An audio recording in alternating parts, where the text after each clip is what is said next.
នេះគឺជាចុងក្រោយគេដែលយើងមានវ៉ា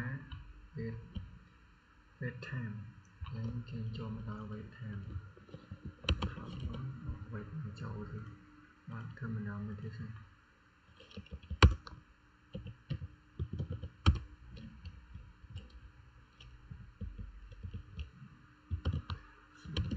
ចូល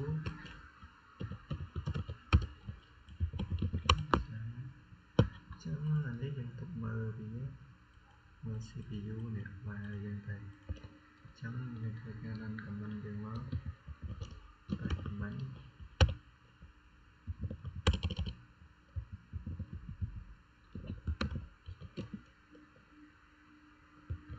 optional file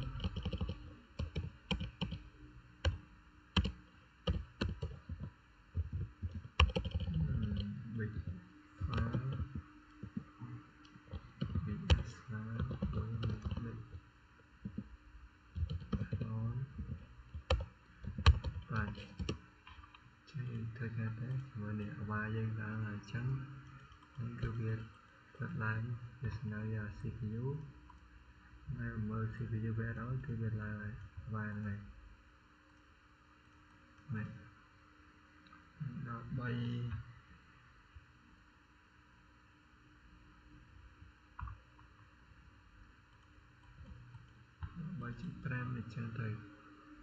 ចឹងអាហ្នឹងគឺវាមានតែប៉ុណ្្នឹងឯងចឹង